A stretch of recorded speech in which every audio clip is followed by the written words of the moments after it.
On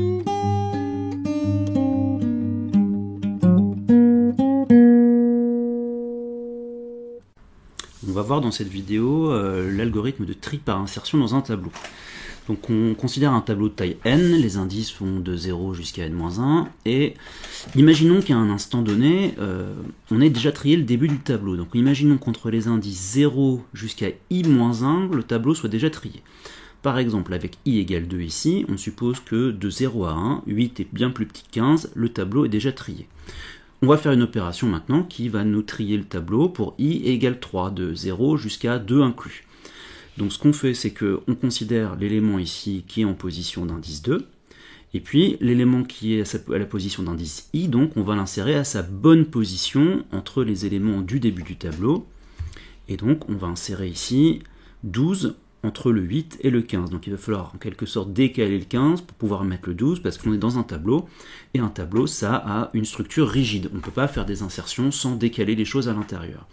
Comment on procède exactement pour la suite, une fois qu'on a fait ça, et maintenant il va falloir insérer le 10 à sa bonne position ici, puis le 3 à la position dans les 4 premiers, et ainsi de suite. On recommence ce procédé pour toutes les valeurs de i, et puis à la fin le tableau sera trié. Donc comme je disais, le tableau est une structure de données linéaire et rigide, donc c'est pas possible d'insérer un élément sans, à la main, entre guillemets, décaler tout ce qui est à l'intérieur.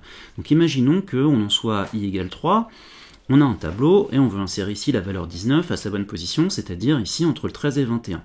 Ce qu'on va faire, c'est que, en fait, on va comparer cet élément au précédent, et tant qu'il est plus petit, on va les échanger tous les deux. Et puis, donc, ça donne la chose suivante. Ici, on va faire le test, 19 est bien plus grand que 42, donc le 19, on fait l'échange entre ces deux éléments. Maintenant, 19 est toujours plus grand que 21, donc on va échanger les éléments aux indices 1 et 2, on échange le 19 et le 21, et on se retrouve dans cette position-là. On fait maintenant le test, 19 est-il plus grand que 13? Oui. Donc l'élément est en bonne position, et on voit que donc je me retrouve ici avec un tableau qui est trié sur les 4 premiers indices, et on est prêt à repartir pour la suite de l'algorithme.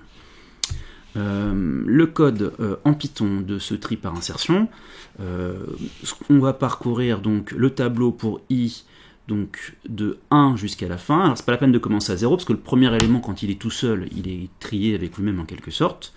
Et donc i, c'est à chaque fois c'est l'élément qu'on veut insérer.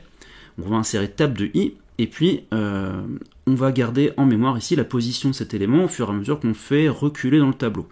Donc attention quand on est dans une boucle for, quand on est dans une boucle for, on ne change pas la valeur de i dans la boucle, donc je vais prendre j égale i, une autre variable, et donc mon élément qui est en position j, je vais comparer à chaque fois tab de j avec tab de j-1. Si l'élément en tab de j est plus petit que l'élément en tab de j-1, je fais l'échange. Et puis je diminuerai la valeur de j. J'oublie pas d'ajouter ici une condition pour qu'on s'arrête quand on a fait reculer l'élément jusqu'au tout début du tableau. Voilà, ici c'est tout l'algorithme du tri par insertion, donc c'est aussi un tri qui est très simple à écrire. La complexité algorithmique du tri par insertion, elle a un avantage sur celle du tri par sélection, c'est que si le tableau est déjà trié, on ne fait pas beaucoup de comparaisons, parce qu'on va juste comparer chaque élément au précédent, et puis on va le laisser en place. Mais dans le pire des cas, c'est-à-dire si le tableau est complètement à l'envers, s'il est décroissant, il va falloir quand même comparer chaque élément à tous ceux qui le précèdent pour le faire remonter. Donc le nombre de comparaisons, dans le pire des cas, c'est 1 plus 2 plus 3, etc. jusqu'à n-1 pour le dernier élément qu'on va comparer à tous ceux d'avant. Et ça donne, comme dans le cas du tri par sélection, ça donne n-1 n sur 2, c'est-à-dire quelque chose qui est de l'ordre de n carré. Donc à retenir, la complexité algorithmique pour un tableau à n cases, elle est de l'ordre de n carré, c'est aussi un algorithme quadratique.